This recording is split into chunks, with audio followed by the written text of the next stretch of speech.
Sean bienvenidas y bienvenidos a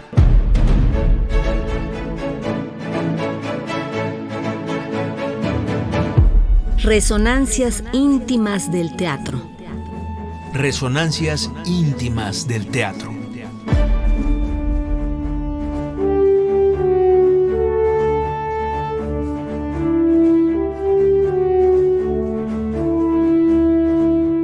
Dramaturgia, Dirección, actuación, escenografía, vestuario, iluminación, música, coreografía. maquillaje. Todo esto y más Conforma la escena teatral.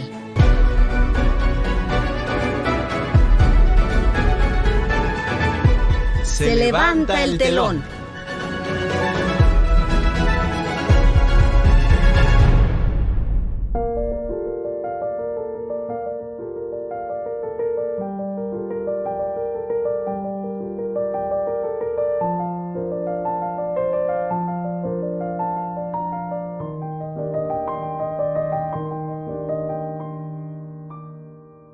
Muy buenas noches. Les saludamos Sergio Bonilla y Alegría Martínez. Esta noche le damos la bienvenida a Flavio González Melo, quien se ha desarrollado en los campos del teatro, el cine y la televisión. Su trabajo ha sido reconocido con el Premio Metropolitano de Teatro en la categoría de Dramaturgia Mexicana, el Premio Nacional de Dramaturgia Víctor Hugo Rascón Banda, el Premio Nacional de Dramaturgia Juan Ruiz de Alarcón, el Ariel de la Academia Mexicana de Ciencias y Artes Cinematográficas, entre otras distinciones, y recientemente, el pasado 19 de junio, ingresó a la Academia Mexicana de la Lengua. Las obras de Flavio González Melo han sido presentadas en México, Brasil, España, Japón, Colombia, Argentina y Australia. Entre estas destacan La Negociación y A Inteligencia Actoral, nominada en la categoría de Mejor Espectáculo Latinoamericano en los Premios Thalía 2024 de la Academia de Artes Escénicas de España, Olimpia 68, El Padre Pródigo, Lascurain o La Brevedad del Poder y 1822, El año que fuimos imperio. Gracias por estar esta noche en nuestro programa, Flavio. Gracias a ustedes por invitarme. Es un placer, Flavio. Flavio, en tu discurso ingreso a la Academia de la Lengua, institución fundada en 1875, que tiene como misión el análisis, estudio y difusión de la lengua española en todos sus ámbitos, a través de diversas actividades, mencionaste a Segismundo, personaje de La vida es sueño, de Calderón de la Barca. ¿Pensaste en algún momento que llegarías a ocupar una silla, la número 32, como miembro de la Academia Mexicana de la Lengua? ¿Es para ti un sueño que se hizo realidad? No, nunca lo pensé. Cuando me hablaron para decirme que me querían proponer y una serie de académicos y que si aceptaba, pues yo la verdad es que dije, pues como diría el clásico, ¿y yo por qué? ¿No? pero pues desde luego que luego pues me fui un poco adentrando en lo que hace la academia. Yo tenía una idea muy vaga, como de que era pues un lugar donde solo se hacían diccionarios, y pues ya me he dado cuenta que no, se hacen diccionarios y eso es importante, un diccionario de mexicanismos, por ejemplo. Y bueno, los que trabajamos en las letras y sobre todo en el teatro, los diccionarios son oro molido. Pero lo que ahí hay es una discusión de gente que se dedica a diversas disciplinas de las artes, las humanidades e incluso de las ciencias, y que a todos nos une el escribir, digamos, y el tener como plataforma común el lenguaje. Así es que pues me interesó y dije, pues sí, va. Justo Sierra, Ramón López Velarde, Amado Nervo, Alfonso Reyes, José Vasconcelos, Salvador Novo, que como bien dijiste, fue el primer inquilino de la silla número 32 que ahora tú ocupas, además de Martín Luis Guzmán, Agustín Yáñez, Octavio Paz, Salvador Elizondo, formaron parte de la Academia Mexicana de la Lengua, y recientemente Julieta Fierro, Margot Glantz, Silvia Molina y Rosa Beltrán. La mayoría, fuera de Julieta Fierro, que siempre incluye humor en sus discursos, se han expresado con buena parte de solemnidad. En tu ceremonia de ingreso, la comedia fue la parte central de tu discurso, para lo que diste voz a un personaje de este género y te pusiste una nariz de payaso. ¿Qué te hizo tomar esta decisión en sus distintas vías, la de hablar a través de las palabras de un personaje y la de utilizar la emblemática nariz roja? Bueno, inicié mi discurso diciendo que los dramaturgos preferimos que hablen otros por nosotros. Y creo que nos sentimos más cómodos cuando habla algún personaje. Entonces, pues yo decía, ¿qué voy a decir? ¿Qué le voy a decir a esta gente que es como, pues que sabe de muchas cosas, no? Y entonces decidí, pues, ser honesto con mi oficio y entonces cederle la palabra al payaso Poquelín, que bueno, es una manera de poder hablar de la comedia sin ponernos demasiado académicos. Entonces, bueno, pues si me iba a poner erudito, pues que fuera el payaso. El texto se llama El payaso erudito, ¿no?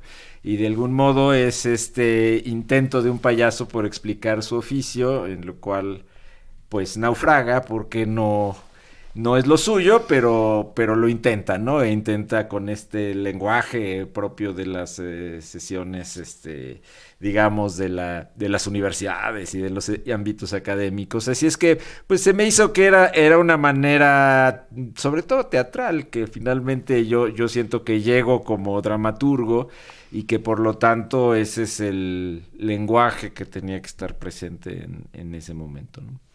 Claro, muy acertado, por cierto. De seguro lo sorprendiste, eso sí.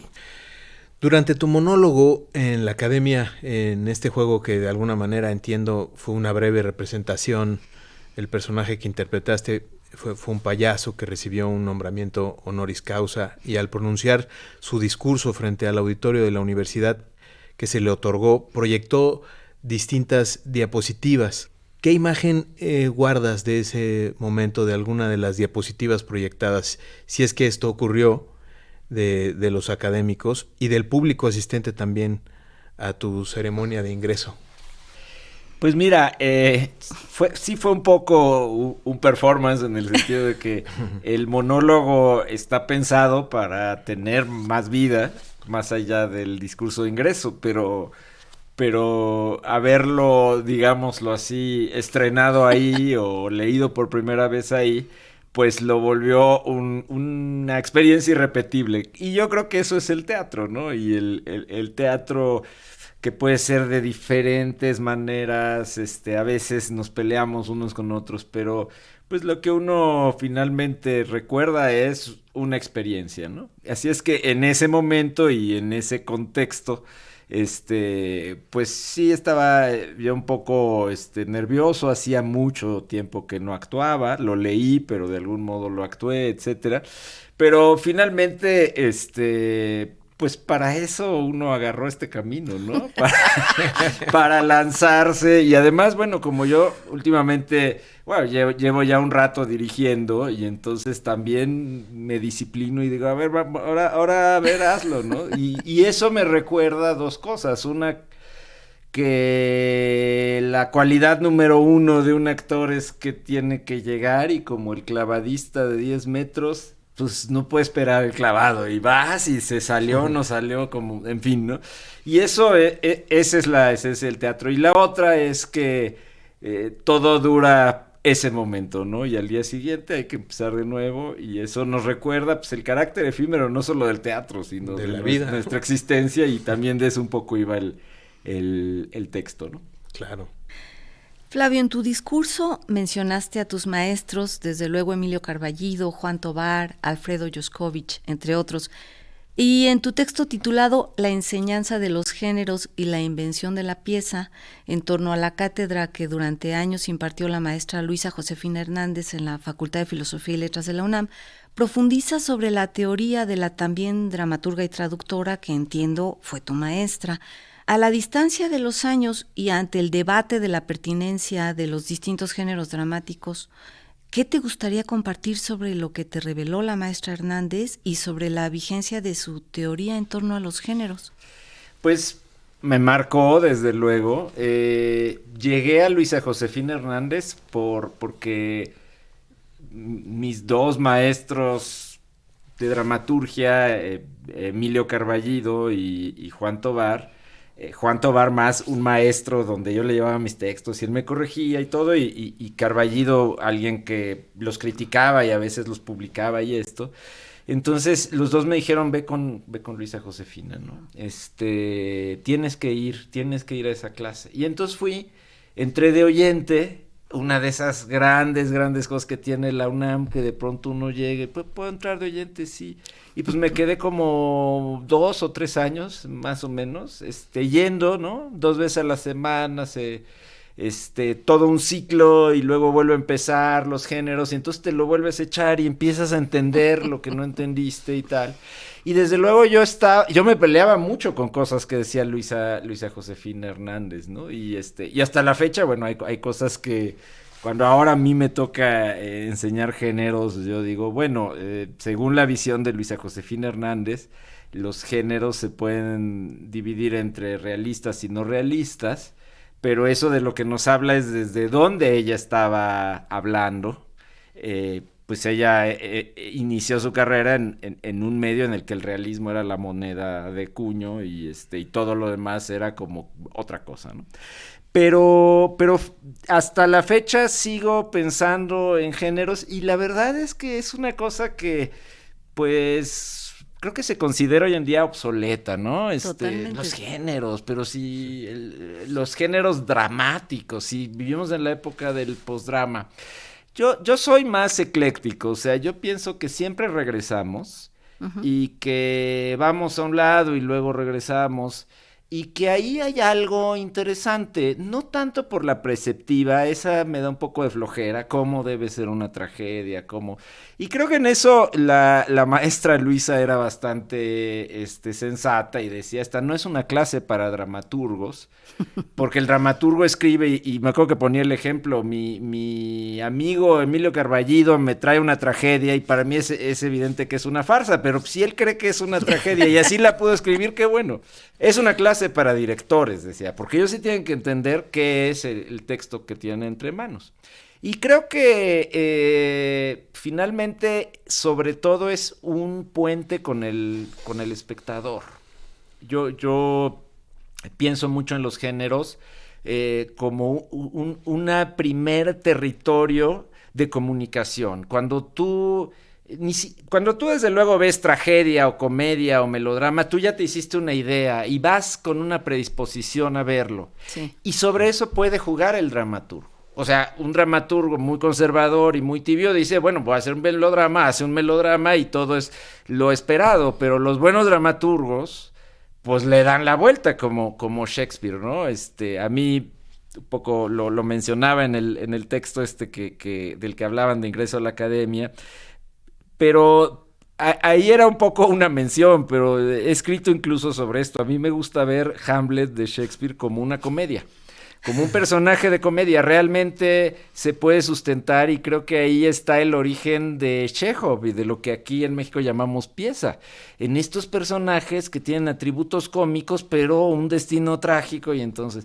bueno, a mí me parece que eso es lo divertido, pero además el público, o sea, si se mete a la plataforma que queramos y ve el batidillo ahí que dice familiares, mexicanas, comedia, ciencia ficción, o sea, hay como 8 unas clasificaciones genéricos, extrañas, ¿no? pero en el fondo así elige y así elegimos todos, y lo que nos gusta es queremos ver eso, pero también algo que no sea exactamente eso.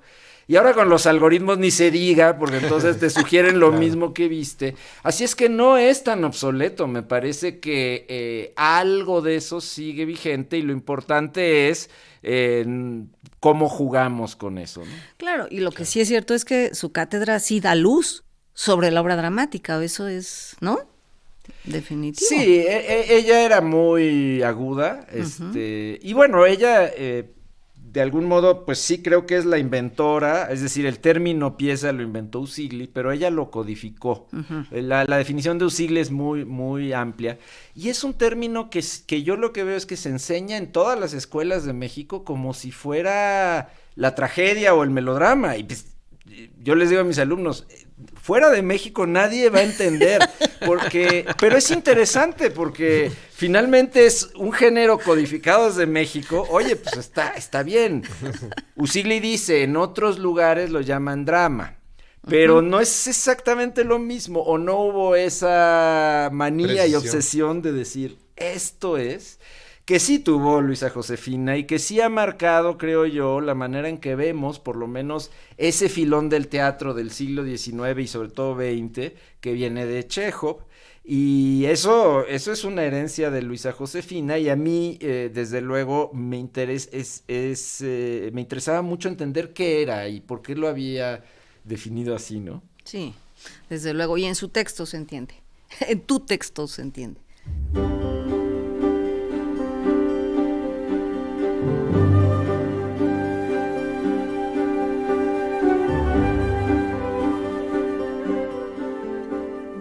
Continuamos nuestra plática en Resonancias Íntimas del Teatro con el dramaturgo, director y docente Flavio González Melo.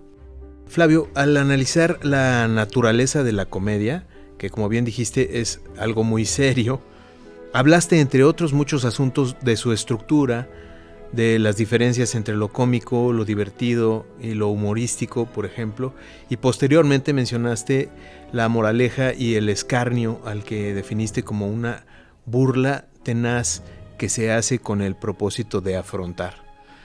¿Crees que pudiera ser esta burla o señalamiento alguno de los motivos por los que la comedia sea considerada de algún modo un género menor? Bueno, la definición es de la Real Academia Española, que es el diccionario que consulta mi personaje para todo esto, todas estas definiciones, y tratando de ponerse erudito, trata de distinguir una cosa de la otra, cuando en realidad son definiciones circulares, una lleva a la otra, ¿no?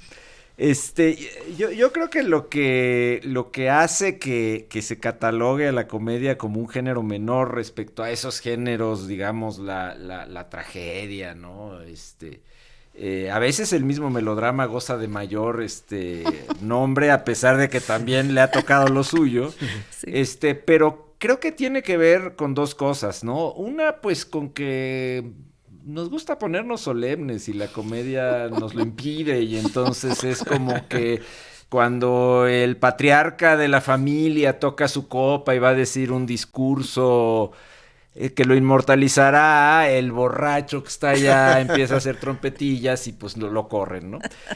La otra cosa es que, de alguna manera, es la otra cara de lo mismo que acabo de escribir, es que la comedia creo que cuando mejor está es cuando pone en evidencia nuestros peores vicios, digamos, y sobre todo los del poder, que son los que a mí me han interesado, ¿no? Es decir, el personaje en la cumbre del poder generalmente es motivo de tragedias, porque claro, sus decisiones, y hoy en estos días lo estamos viendo, pues nos llevan entre las patas a millones, ¿no? Cualquier error.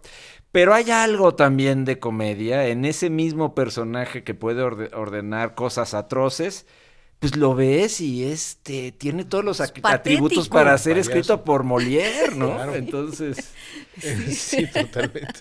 Por ahí es lo que a mí me ha interesado mucho en la historia de México, digamos, Iturbide y estos primeros diputados en 1822, o el mismo Lascurain, que Ay, sí. Recuerdo con mucho cariño la interpretación de Héctor Bonilla, ¿no? De tu papá. Creo que son personajes que, bueno, yo escogí a Lascurain porque fue presidente 45 minutos. Si hubiera sido presidente 6 años, no sé si me habría interesado, ¿no?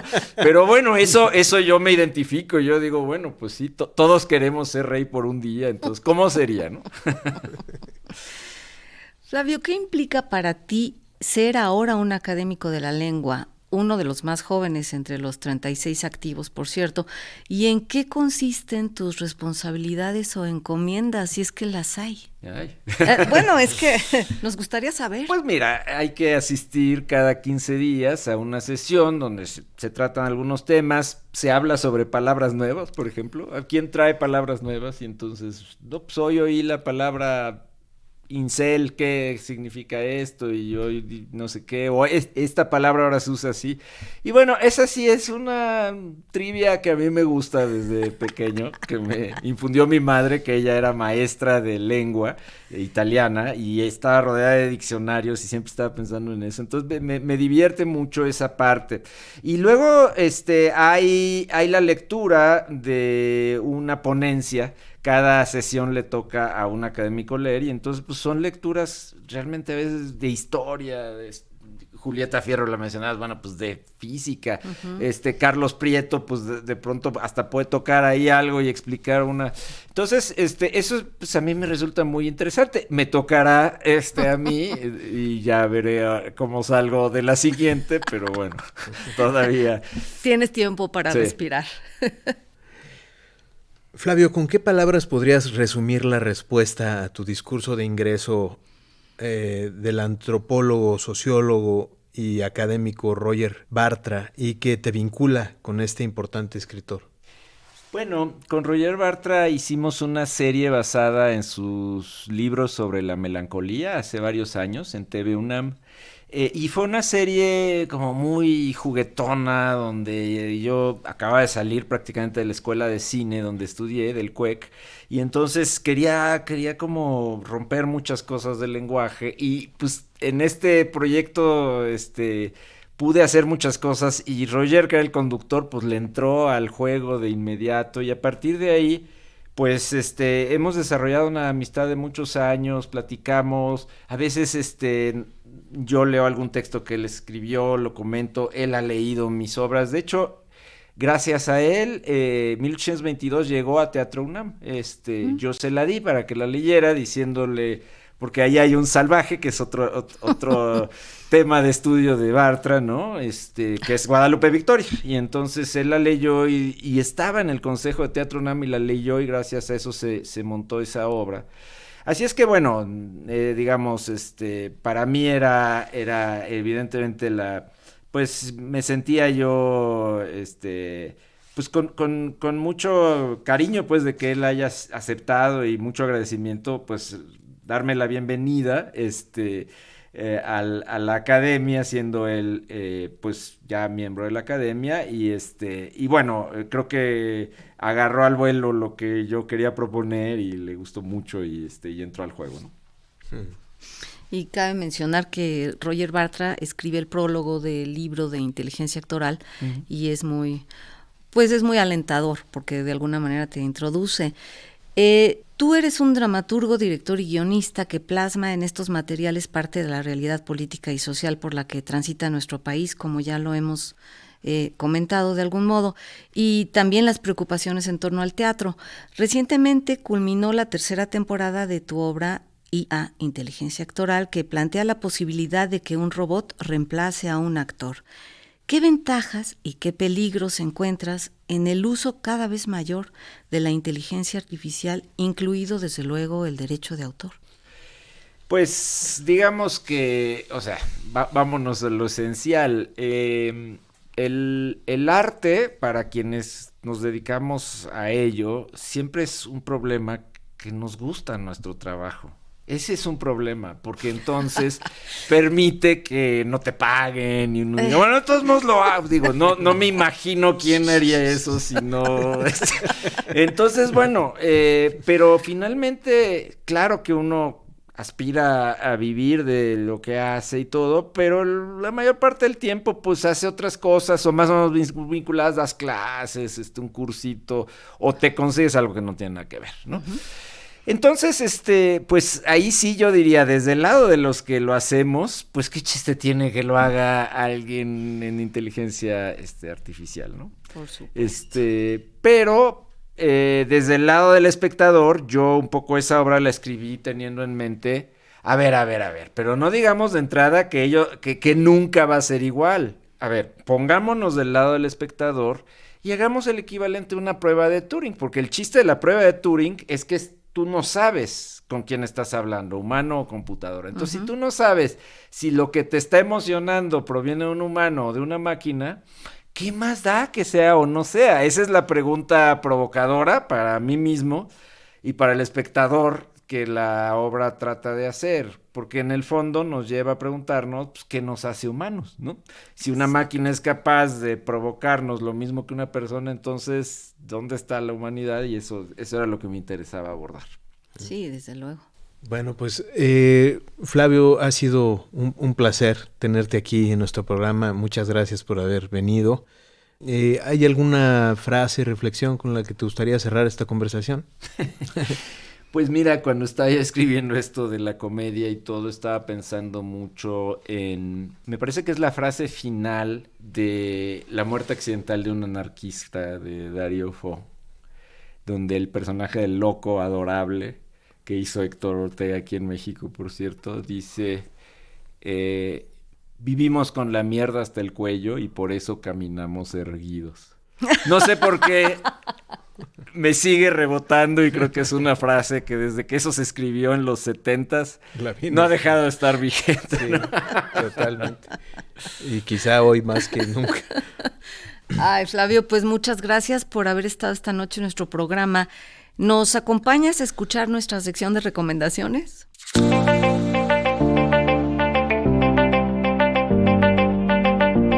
Esta semana recomendamos...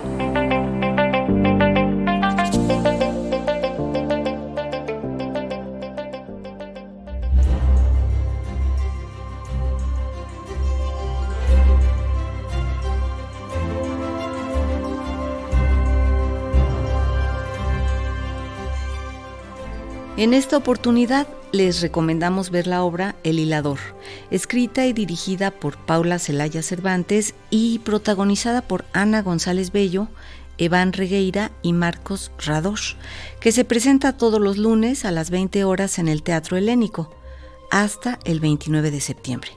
Esta obra plantea el romance entre Elena y Quirón, una pareja que habita el mundo de la fantasía. Ella adora las cosas luminosas. Él es el asistente personal de la muerte. Y solo pueden estar juntos cuando alguien muere. Tras cometer una serie de actos altamente sospechosos, moralmente cuestionables y completamente comprensibles, ambos personajes, Quirón y Elena, deciden escapar de su cuento y huir al mundo real en donde esperan estar juntos al fin y llevar una vida normal. Esta comedia negra retoma elementos contenidos en los textos de los hermanos Grimm, Milton, Shakespeare y Dante para desarrollar historias de amor al estilo de los cuentos de hadas.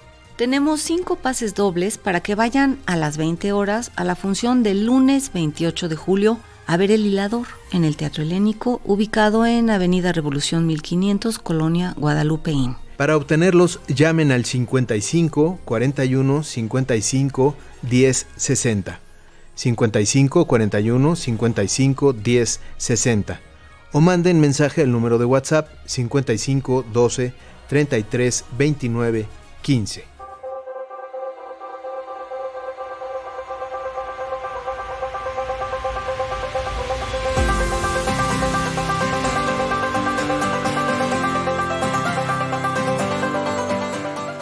Nos encontramos la próxima semana a la misma hora por las frecuencias de Radio Educación. O en las butacas de algún teatro. O arriba del escenario. Soy Alegría Martínez. Y yo, Sergio Bonilla. Hasta las próximas resonancias íntimas del teatro.